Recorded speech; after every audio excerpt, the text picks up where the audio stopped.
All right, everybody, what's happening, man? Y'all, welcome to another edition of SWAC Talk Show. We cover the SWAC inside and out. I am your tour guide around the SWAC Sea Wells, coming at you, and we're gonna talk a little SWAC basketball as usual. Saturday, big Saturday season wrapping up. Only 2 or 3 games left, depending on the team. There's only 3 days of SWAC basketball left: Monday, Thursday, and Saturday. Full week of SWAC basketball. Tournament starts Wednesday, March 9th. So we are in the home stretch. Things are that still not that clear yet, but a lot of exciting action. A couple buzzer beater shots to win games. A controversial moment in a game, and just a lot of good SWAC action. So before we get started, as usual, you can see the socials on the screen down below. You can check those out at your leisure. Also, since you're already here, if you haven't done so already, man, won't you please subscribe to the channel. Make sure you like the videos and hit that notification bell to be alerted to any content that I upload, and drop a comment and let me know what you think about this season, any of the games that took place yesterday, or anything that's coming up in upcoming days. So with that being said, to Wednesday, we'll do another look at the standings, go a little bit deeper into the standings than we'll do today. We'll break down scenarios and seeding possibilities and all of that, since after Monday we'll be heading into the last two days of the season. So maybe some things will start to clear up a little bit more after Monday. We shall see. But Wednesday will be the last day that we go that deep into it, because like I said, Thursday is we have Thursday as a game day, and then Saturday is the final day of the regular season, and tournament starts Wednesday, which means next Sunday we'll know where we go, and we'll have a tournament preview on Tuesday instead of Wednesday. So that's pretty much a jam-packed SWAC talk schedule. SWAC Smoke will be here on Thursday. Don't know if it's going to be me and DJ, or if I'm going to have a co-host with me, but we will be bringing SWAC Smoke to you on Thursday as usual, 6 p.m. Central Time, 7 p.m. Eastern Time. So make sure you check that out. Now, let's just jump into this basketball, man. Let's talk about the women's basketball side of things first. Grambling picked up an 84-59 victory over Florida A&M on Saturday. Big victory for the Grambling Tigers at home. They controlled this game pretty much after the first quarter. The first quarter they trailed by 1, and then the mid quarters, second and third quarters, they outscored FAMU by a score of 49 to 25. So they just took control of the game in the mid portions of the game, and then the fourth quarter they outscored them by 2 points, 19-17. So big victory for Grambling. Anasia Harris led FAMU with 18 points, 3 rebounds.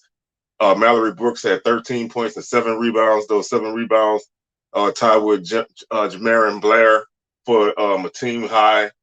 For the Lady Rattlers, 37 rebounds for the team, 20 fouls, 20 fouls, 9 assists, 23 turnovers, no blocks, and 5 steals. They shot 38% from the field, 27% from the three-point line, 81% from the free throw line, 26 points in the paint, 7 points off of turnovers, 8 second chance points, 6 fast break points, and 5 bench points. There were 2 ties and 1 lead change in this game. Alexis Holt led Grambling with 24 points and 7 rebounds, also 6 assists. Big game for her. She was 4 of 6 from 3, big 3-point shooting night. Also 3 steals. That's a stat sheet stuffer right there. 18 points for Justice Coleman, 3 rebounds for her. 10 points for Felicia Allen to face the Lady Tigers. 33 rebounds, 20 fouls, 17 assists, 11 turnovers, 5 blocks, and 9 steals. Grambling shot 47% from the field, 30% from 3, 66% from the free throw line. And they had 43 points in the paint, 37 points off of turnovers, 11 second chance points, 9 fast break points, and 15 bench points. Their biggest lead was 31 points late in the fourth quarter. So, like I said, they had this game on lock after the second quarter. So, big victory for Grambling at home, keeping themselves in the mix for a tournament spot. Pine Bluff also did the same thing, keeping themselves in the tournament hunt, defeating Valley 78-64.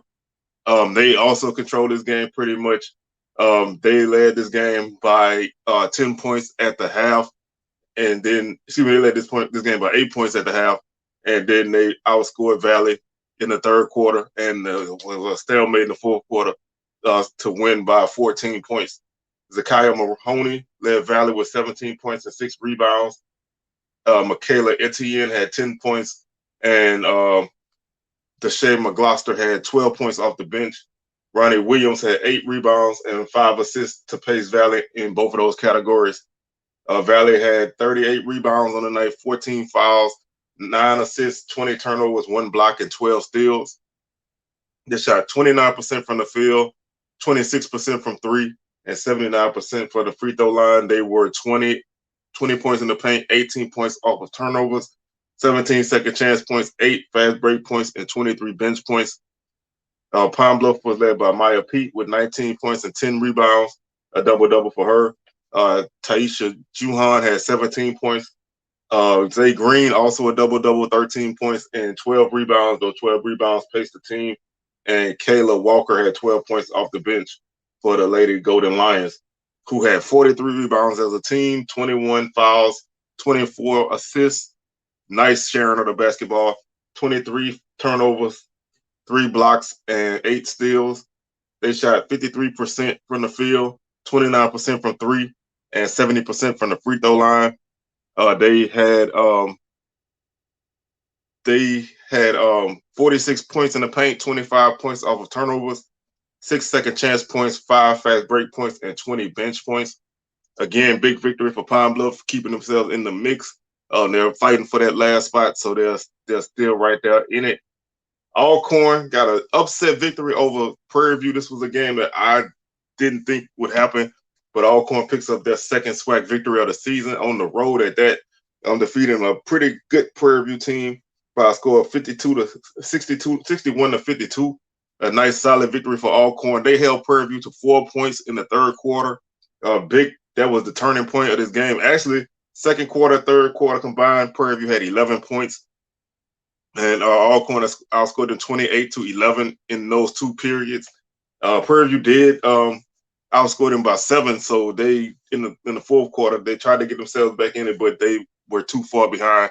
A big victory for Alcorn on the road. They were led by Kayla Obillo with 11 points and 7 rebounds, 10 points for Tanaje Wright, and 9 points for LaRae Roscoe. Alcorn had 37 rebounds as a team, 19 fouls, 9 assists, 21 turnovers, 2 blocks, and 8 steals. They shot 30% from the field, 26% from 3, and 72% from the field. Those are surprising numbers for a team that won by 9. They didn't shoot the ball well at any portion of the game, and they still were able to control this game. They had 8 points in the paint, 6 points off of turnovers, 6 second chance points, and 18 fast break points, 37 bench points. This game had 4 ties and 3 lead changes. Diana Rosenthal led Prairie View with 18 points and 10 rebounds, a double-double for her, 14 points and 5 rebounds for Kennedy Paul. Rosenthal also had 3 assists to lead the team. They had 47 rebounds, 28 fouls, 11 assists, 17 turnovers, 2 blocks, and 12 steals. They shot 28% from the field, 8% from 3. That's a huge factor in this game right there. And 55% from the free throw line. So just a really poor shooting night for Prairie View as a whole in all 3 phases of shooting. Just not a really good night for them from the field or anywhere on the floor. 34 points in the paint, 22 points off of turnovers, 16 second chance points, 8 fast break points, and 15 bench points as Alcorn got the upset victory over Prairie View. Moving on, Southern defeated Bethune-Cookman by a score of 65 to 51. This game was back and forth early. Southern really could not put Bethune-Cookman away, but they had a 10-point scoring margin in the second quarter, 18-8, which gave them the control of this game. And then they kind of went back and forth for the rest of the game. Bethune-Cookman did outscore Southern by 3 in the fourth quarter to make the final margin 15 points. They were led by 14 points. They were led by Kayla Clark. She had 12 points for the Lady Wildcats. She was the only scorer in double digits. She also had 12 rebounds, so a double-double for her. 6 of 11 from the field. They had 32 rebounds as a team, 16 fouls, 11 assists, 22 turnovers, no blocks, and 8 steals. They shot 42% from the field, 33% from three, and 33% from the free throw line, 3 of 9. So not a lot of not a lot of free throw attempts, and they did not make many. So not a good night from the field, from the free throw line for the Lady Wildcats. Amani McWayne led Southern with 13 points and 6 rebounds. 10 points for Kayla Watson off the bench. She also had 6 rebounds. And Raven White had 6 rebounds to pace the Lady Jags, who had 38 rebounds as a team, 15 fouls, 19 assists, 15 turnovers, 2 blocks, and 14 steals. 43% shooting from the field, 30% shooting from three-point line, and 46% from the free throw line. Free throw shooting has been Southern's Achilles heel this year, and it's continuing. They have found ways to win games, but the games they've lost, those free throws have really hurt them a lot. And that's something that really needs to improve if they want to make any sort of a tournament run, because you need to shoot the ball well in tournament games, especially at the free throw line. I mean, there's so many variables in tournament games.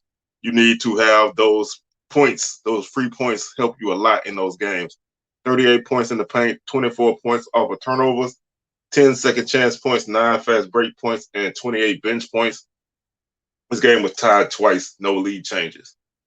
Alabama A&M picked up a big victory against Alabama State, 76-68. Big victory for the Lady Bulldogs. They controlled this game basically for the first half. They really controlled this game. They outscored Alabama State 40-26 at the half. And then Alabama State did creep back into the game, outscoring the Lady Bulldogs by 4 points in the second half and cutting down the margin to 8, but they just could not get over the hump. Yanni Emanuel, another big game for her, 36 points this time, 36 points and 4 rebounds. And Shamaya Ward had 10 rebounds to lead the Lady Hornets. Emanuel was the only scorer in double digits for the Lady Hornets. So they really could not get anybody else going in this game. But Emanuel was huge, 11 of 18 from the field, 5 of 7 from 3, and 9 of 9 from the free throw line. Really efficient shooting night for her. The rest of the team, not so much. They had 41 rebounds, 23 fouls, 9 assists, 15 turnovers, 1 block, and 4 steals. They shot 36% from the field, 40% from 3, and 84% from the free throw line. 26 points in the paint, 8 points off of turnovers, 16 second chance points, 2 fast break points, and 14 bench points. Alabama State did lead by 8 points early in the first quarter, but they lost that lead and could not get it back. DeJarrodJones led Alabama A&M with 35 points. She was 13 of 26, 3 of 8 from the field, 3 of 8 from 3, and 6 of 7 from the free throw line. Dariana Lewis, double-double, 16 points, 13 rebounds. Darian Bergen, 12 points for the Lady Bulldogs. They had 40 rebounds, 18 fouls, 13 assists, 9 turnovers, 2 blocks, and 3 steals. They shot 41% from the field, 33% from 3, and 76% from the free throw line. 34 points in the paint, 25 points off of turnovers, 10 second chance points, 4 fast break points, and 7 bench points. This game had 1 tie and 1 lead change. Their biggest lead on the night was 15, which was in the second quarter, with about 6 minutes and 56 seconds to go in the quarter. Texas Southern almost pulled the upset over JSU, and if you know, if you watch my Wednesday show, I did say I thought Texas Southern was one of the few teams that could give Jackson State a run. Pine Bluff is another team that have good size, and Southern plays a frenetic pace that can kind of keep them in games. But Texas Southern scores a lot of points. They are a very up-tempo team that score a lot of points, and they were in this game. Came down to the final shot. There was some discussion on whether the last shot was a foul or not. TSU had the last shot opportunity. There was a no call on the shot, or maybe it shouldn't have been a call. It probably depends on what side of the routing section you sit on. TSU people feel like it should have been a foul. A lot of JSU people feel like it shouldn't have been a foul. Maybe some neutral people probably feel the same, but it was a game that came down to the end, 87-86. Jackson State picked up the victory. TSU was game, man. They fought all night. They were down by 10 after the first quarter. They outscored Jackson State by 12 in the second quarter.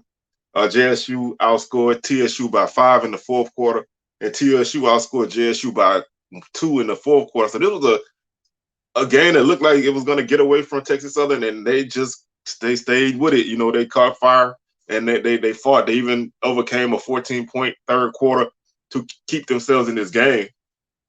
Misha Williams, 29 points, 29 points, 15 rebounds for Jackson State, 4 assists, 3 blocks, and a steal. Big game for her.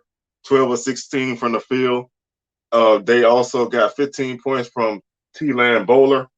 She also had 4 rebounds and 13 points for Gerard Covington. Crump and Rogan, they combined for 14 points. Those are their 2 other big dogs. Not a really good game for either one of them. They were a combined 5 of 17 from the field and 1 of 3 from 3. So not a good shooting night from those 2 ladies. But JSU was able to stay with it. Deja Woodard, also another big time scorer for Jackson State. She had 4 points. So that's 18 points from 3 of your top scorers. And they just, they still found a way to win. So JSU continued their undefeated streak through the season. They're 15-0 in conference. They had 51 rebounds, 15 fouls, 15 assists, 25 turnovers. That's a big thing that kept TSU in this game. 4 blocks and 9 steals. JSU shot 47% from the field, 55% from the three-point line. That's a really, really, really good shooting night from 3 for them, and 66% from the free throw line. They had 44 points in the paint, 13 points off of turnovers, 24 second chance points, 8 fast break points, and 33 bench points. This game had 1 tie and 2 lead changes. JSU's biggest lead of the night was 13 points with about 6 minutes and 6 seconds to go in the first quarter.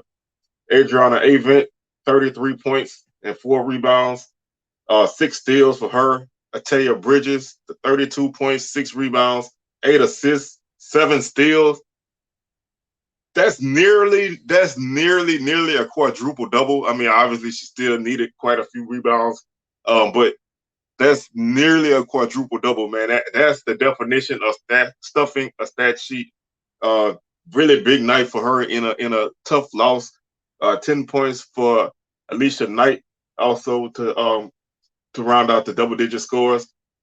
And they had 32 rebounds on the night, 18 fouls, 16 assists, 15 turnovers, 8 blocks, and 16 steals. They had their hands on the ball all night. They gave JSU a lot of trouble.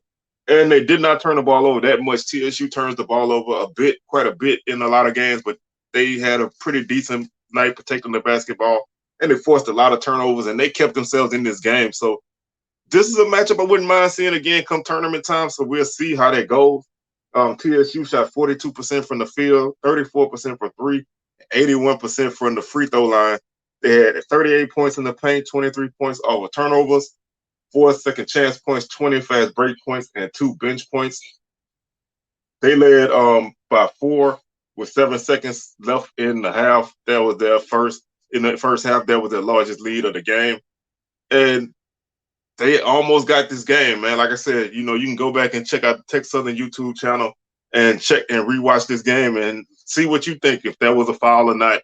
I watched it. It was a kind of a bang bang type of play. I guess it just depends. I can see how some people think it's a foul. I can see how some people don't think it's a foul.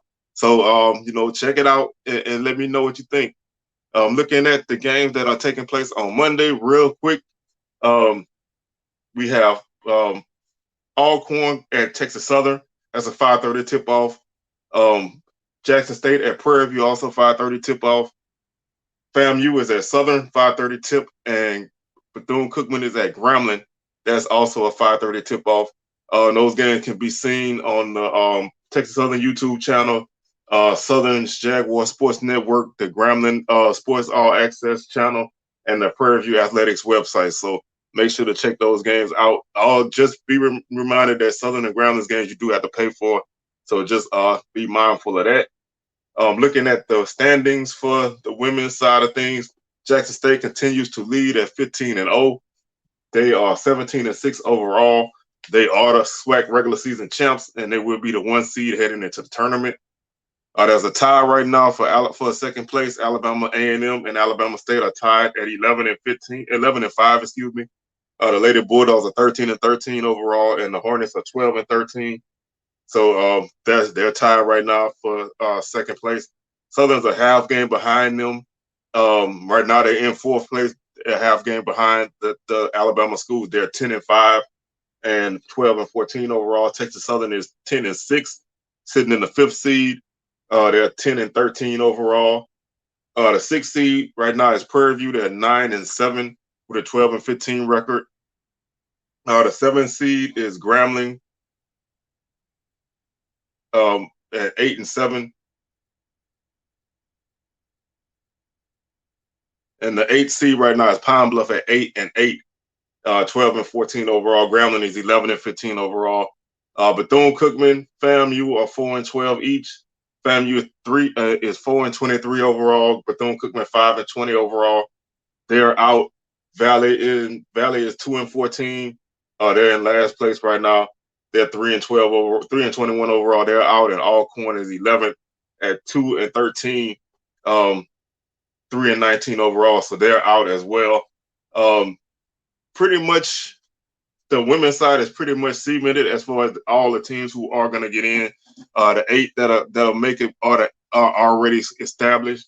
Really, the only thing that we have to determine on the women's side will be 2 seeds, 2, 3, 4, 5, and maybe 6 and 7. But right now, 2, 3, 4, and 5 for sure.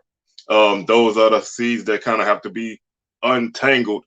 But we know the 8 teams that will make the tournament, so that's pretty much cemented.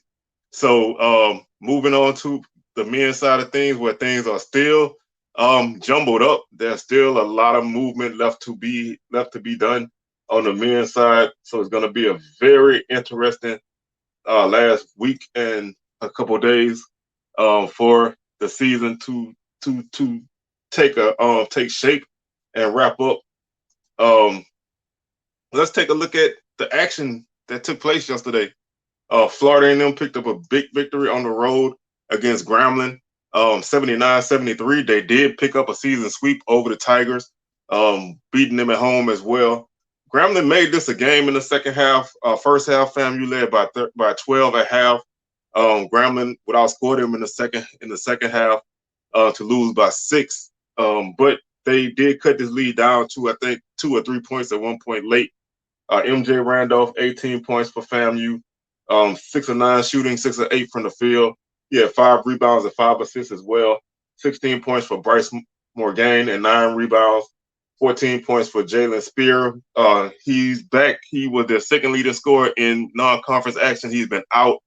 He returns late in the season, so he chipped in 14 points for the Rattlers and 11 points for Dominguez Stevens. DeJarrodJones led the team with 11 rebounds. They had 30 rebounds on the night, 16 fouls, 13 assists, 14 turnovers, 4 blocks, and 9 steals. They shot 51% from the field, 36% from 3, and 85% from the free throw line. 16 points in the paint, 12 points off of turnovers, 2 second chance points, 4 fast break points, and 14 bench points. This game had 1 tie and 1 lead change. FAMU's biggest lead was 14 early in the second half. Prince Moss led Grambling with 16 points, 14 points for Cameron Christian. Shundarius Coward had 12 points. Amari McRae also had 12 points. And Tremichael Moten had 10 points and 9 rebounds, which led the team. Grambling had 39 rebounds. So they actually out-rebounded FAMU by 9, 20 fouls, 15 assists, 12 turnovers, 1 block, and 5 steals. Grambling shot 41% from the field, 28% from 3, and 68% from the free throw line. They had 42 points in the paint, 16 points off of turnovers, 12 second chance points, 4 fast break points, and 9 bench points. Their largest lead of the night was at 8 early in the first half. Like I said, this is a big victory for FAMU. They really needed this win. to kind of keep themselves in the hunt for a mid-level seed. So they picked up a nice road victory. Alabama A&M defeated Alabama State 80-65. Big victory for them. They keep themselves in the mix. Alabama State's chances of making a tournament kind of dim a little, but there's still a lot that can be done there at the bottom. Kenny Strawbridge had 11 points for the Hornets, 13 points for Gerald Liddell and Trace Young. They each had 13 points. Liddell had a double-double, also 4 rebounds. Young had 8 rebounds. The Hornets, 40 rebounds on the night, 17 fouls, 9 assists, 6 turnovers. 6 turnovers, which they not a lot of turnovers. They took care of the ball. 2 blocks and 6 steals. They had 30% shooting from the field, 14% from 3, and 78% from the free throw line. Not a good shooting night for the Hornets. 34 points in the paint, 7 points off of turnovers, 14 second chance points, 4 fast break points, and 41 bench points. Dalen Smith led the Bulldogs with 18 points and 9 rebounds. Those 9 rebounds also led the team. 13 points for Tucker, Hicks, and Johnson. They each had 13 points. That rounded out their double-digit scores. They had 44 rebounds, 14 fouls, 14 assists, 9 turnovers, 9 blocks. They really protected the rim well in this game, and 3 steals. They had 46% shooting from the field, 33% from 3, and 80% from the free throw line. 32 points in the paint, 2 points off of turnovers, 4 second chance points, 4 fast break points, and 14 bench points. Their largest lead on the night was 18 points, almost midway point of the second half, 12 minutes and 30 seconds to go in the second half. They led by 18. Arkansas Pine Bluff defeated Valley 93-79. This Valley team, you know, their coach Lindsey Hunter was placed on administrative leave on Thursday. Still don't know what's going on with that, but Pine Bluff picked up a big victory to keep their slim hopes at the 8th seed alive. Those hopes are a little bit brighter, a little, not much. They're still dim, but they still have an outside shot. So these games are very important to them right now. They won 93-79. Devin Gordon had 22 points for Valley and 5 rebounds. 16 points for Gary Grant. Terry Collins, 16 points. And 6 rebounds for David McCoy to lead the team. Interestingly enough, Caleb Hunter did not play in this game, so I don't know if that's related to, you know, his dad being gone or what, but he did not play in this game. So Robert Carpenter came back, played 2 minutes. He's been out most of the season, so he played 2 minutes. George Ivory III, who is I'm assuming the son of the new interim coach George Ivory, he played. So did they exchange coaches and players? Or what? This is an interesting situation taking place at Valley. Even though Valley is not in the mix for anything, I do want to keep my eyes on that situation for the next couple of games to see if anything comes out of that. Valley had 31 rebounds on the night, 20 fouls, 7 assists, 13 turnovers, 2 blocks, and 9 steals. They shot 41% from the field, 45% from 3, and 78% from the free throw line. They had 30 points in the paint, 22 points off turnovers, 6 second chance points, 6 fast break points, and 17 bench points. This game did have 3 ties and 5 lead changes early before Pine Bluff took control. Sean Williams, 34 points for the Golden Lions, 3 assists, 12 of 23 from the field, 8 of 14 from 3, 2 of 2 from the free throw line. Big night for him. Kylan Milton, 23 points off the bench, 3 rebounds, 5 assists, and 20 points for Daquan Morris. 7 rebounds for him, also 3 assists. Pine Bluff had 43 rebounds, 19 fouls, 18 assists, 16 turnovers, no blocks, 9 steals, and they shot 48% from the field, 44% from 3, and 84% from the free throw line. Really, really good shooting night for the Golden Lions as a whole. 34 points in the paint, 17 points off of turnovers, 14 second chance points, 6 fast break points, and 23 bench points. Big victory for the Golden Lions to keep themselves kind of in the mix. Also, a team that picked up a big victory to keep themselves in that 8th seed battle was Bethune-Cookman. They defeated Southern in overtime, 87-84. Big victory for Bethune-Cookman. Really ugly loss for Southern. Bethune-Cookman actually controlled this game for large portions of this game. Southern had a 15-point lead in the second half. They let it go. Bethune-Cookman stayed in the game. They fought and fought and fought, and they just really got it done at the end. Marcus Garrett took over this game in the second half and overtime. Late second half and overtime, he took over this game. He finished with 21 points and 7 rebounds. Kevin Davis, 24 points. It's amazing. The guy looked like he did not miss many threes. They had him at 2 of 8 from 3. It looked like he made more than I was obviously at this game. It looked like he made more than 2 threes, but he hit a lot of mid-range shots, a lot of layups. He kept the Wildcats in this game for a good stretch. Joe French had 17 points as well. Garrett had 7 rebounds to pace the team, 14 points for Mikey West, 4 double-digit scores for the Wildcats. They had 20 rebounds on the night, 21 fouls, 14 assists, 15 turnovers, no blocks, and 11 steals. They shot 49% from the field, 45% from 3, and 73% from the free throw line. They had 34 points in the paint, 28 points over turnovers, 11 second chance points, 5 fast break points, and 16 bench points. This game had 12 ties and 12 lead changes. This was a very, very nip and tuck game. Bethune-Cookman basically controlled the whole first half. Southern made a run at the end right before half to take a 1-point lead into the half. And like I said, Southern had built up a big second half lead. Bethune-Cookman whittled it away and actually took the lead late. Southern was able to tie and go into overtime. Bethune-Cookman would outscore Southern by 3 points in overtime to get the W. Southern was led by Breon Whitley with 26 points. Terrell Williams, 15 points and 3 rebounds. Tyrone Lyons, 11 points and 5 rebounds. Jaden Sadler had 11 assists for Southern. Really a good job of him being a true point guard and spreading the ball around.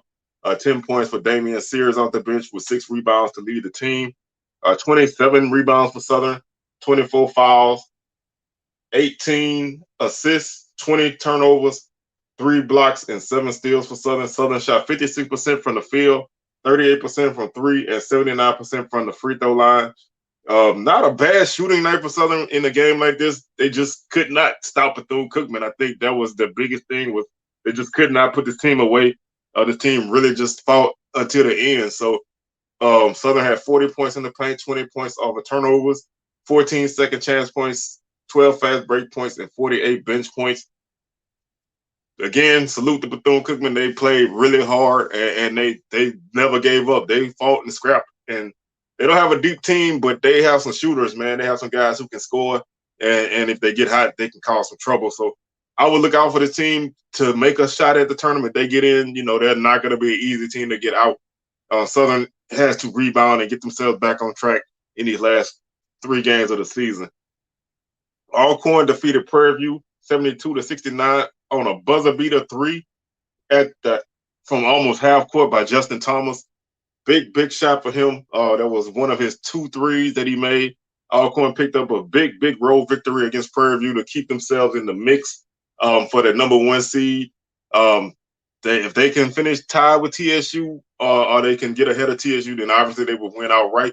If they finish tied with TSU, they do have the tiebreaker because they beat them the only time they played.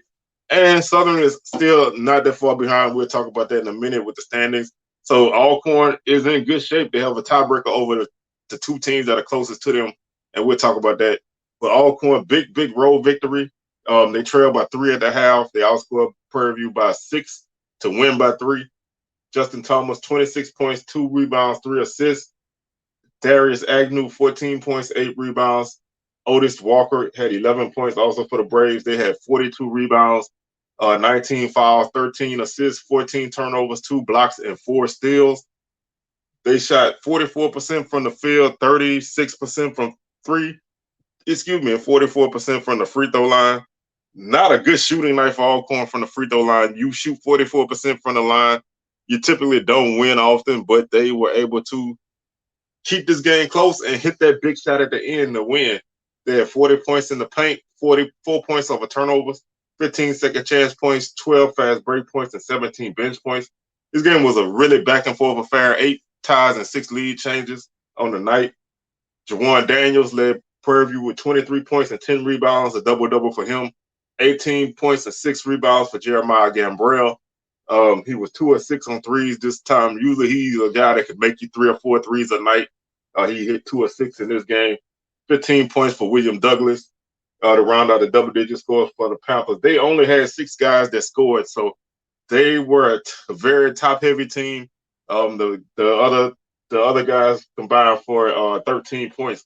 So not a lot of scoring from outside of their top 3 guys, which can hurt you, especially in a game like this. Prairie had 34 rebounds, 12 fouls, 15 assists, 8 turnovers, 2 blocks, and 5 steals. They shot 43% from the field, 23% from 3, and 65% from the free throw line. They had 36 points in the paint, 15 points over turnovers, 11 second chance points, 14 fast break points, and 6 bench points. Our final game of the night, Texas Southern defeated Jackson State by a score of 81-66. They kept their hold on first place right now, so they set up a huge game, which we'll talk about in a minute, on Monday with Alcorn. Ken Evans led Jackson State with 11. Well, excuse me, Ken Evans had 11 points. Dylan Taylor had 12 points for Jackson State off the bench to pace the Tigers. Javarius McKinnis had 10 points and 10 rebounds, double-double for him. Terrence Lewis, 10 points and 11 rebounds for him, also a double-double. But Jackson State just really could not get much going. They had 40 rebounds on the night, 9 fouls, 11 assists, 10 turnovers, no blocks, and 4 steals. They shot 38% from the field, 29% from 3, and 41% from the free throw line. That's not a good shooting night at all. When you shoot poor like that, you will take losses. They did have 40 points in the paint. They had 10 points off of turnovers, 16 second chance points, 4 fast break points, and 20 bench points.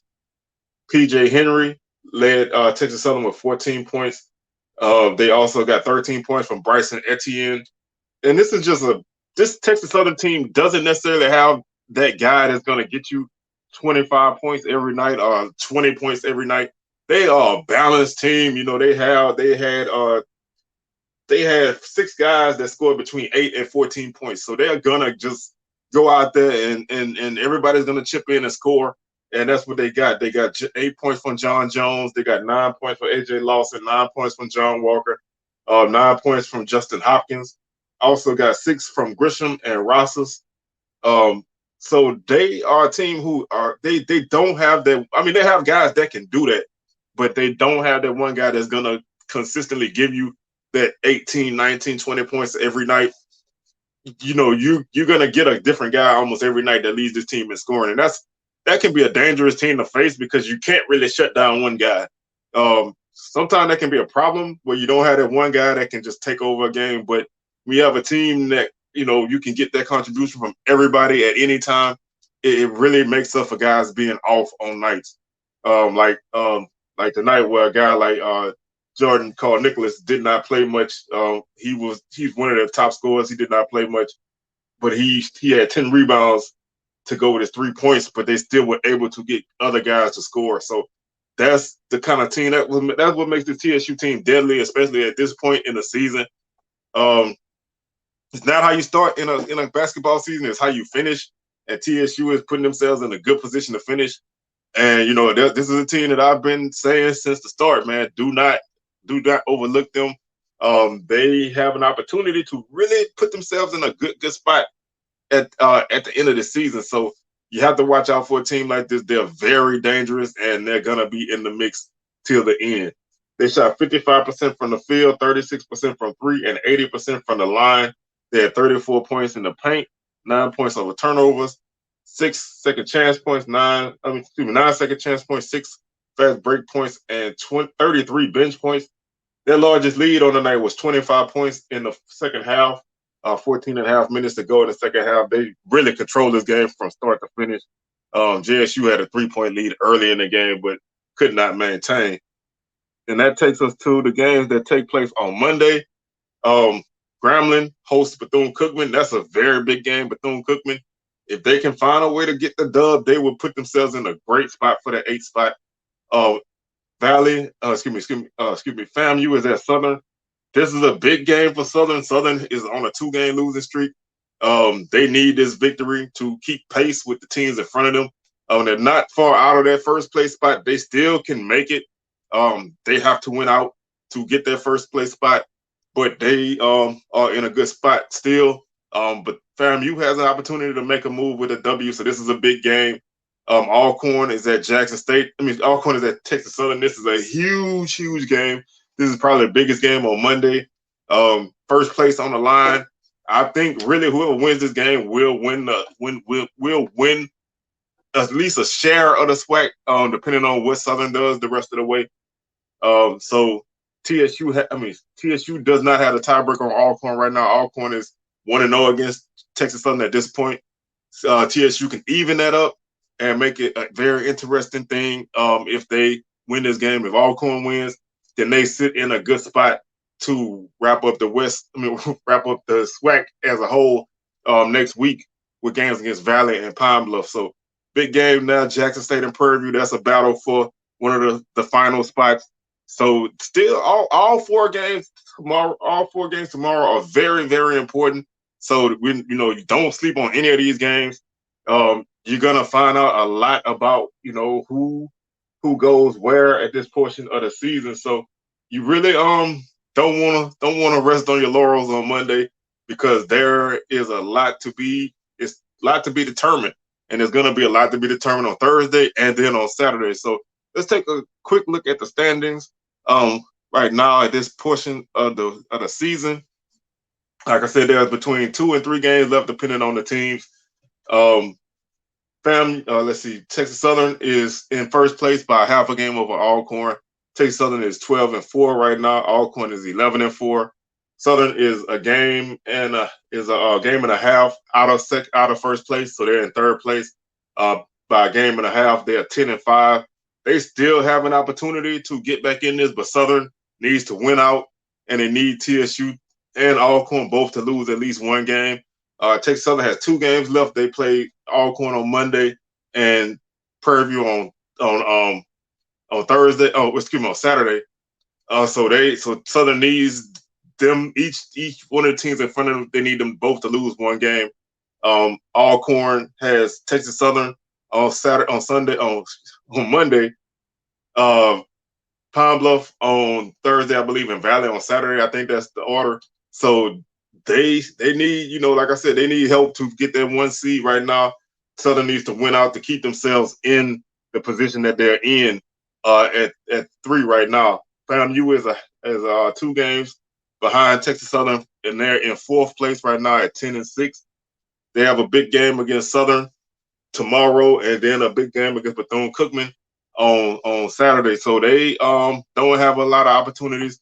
They lose a game, they're gonna find themselves in a 4 or 5 spot. Grambling is 5th place right now. They're 9-6. They're 9-6. They're 2.5 games out of first place. Again, like I said, man, there's no front right. Like I said, 5th place is only 2.5 games out. I mean, obviously they can't make it much higher, but they are in a good spot. This is such a log jam on the men's side. Alabama A&M is in 6th place at 9-7. That leads to Prairie View. That leads to Alcorn. Yeah, Prairie View is 7th. They're 8-8 right now. They're pretty secure in that 7th spot. Jackson State is 8th. They're 6-9. They're immediately followed by Alabama State and Bethune-Cookman. Like I said, these are some very tough games. These are some still tough races, man. Pine Bluff is 5-11. They're kind of out of it, but they still have an outside shot if some things take place. And Valley is out at 2-14. So really, all 11 of the 12 teams still have a shot at tournament. So we're gonna have a lot of separation taking place tomorrow and then Thursday. Hopefully by Saturday we'll have a much better idea of where we stand. It would be my hope that after Monday things will clear up a little bit more, but it's still a log jam all the way through. Just looking at the difference between first place and 7th place. I mean, first place and 11th place is only 7 games. I mean, that's not that big of a gap when you consider how big the gap is between first place and like 11th place on the women's side. That's a huge gap.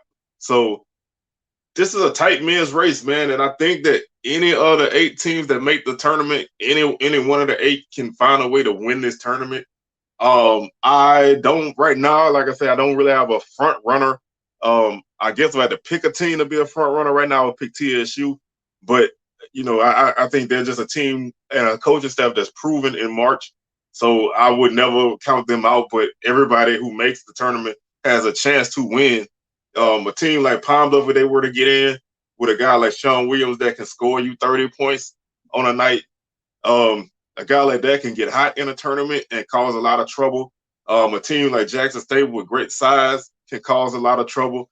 A scrappy team like Bethune-Cookman can get in and cause a lot of trouble. They have guys like Davis, Garrett, and French who can all shoot the ball well, and they shoot free throws really well. That's a team that can cause some trouble. Grambling could get in and cause some trouble. FAMU with a guy like MJ Randolph who can score you 20, 25 points a night, they can cause you trouble. Southern with their defense and when their offense is clicking, they can cause you trouble. Alcorn, they're a team that can battle and they can shoot threes well at times. They can cause you trouble. I've named 11 teams. Any one of those teams that they made the tournament, and I'm not exaggerating. Any one of those teams that they made the tournament, they have a chance to win. I'm not saying that they all are favorites to win, because somebody's gonna have to lose. And a lot of those teams are in the positions they're in the standings because they're not consistent. But a 3-game setting, anything can happen. 3 days, 3 games. You get hot, you get cold. You don't play defense well. You have a bad matchup. Anything, somebody can get sent home. So there's no difference.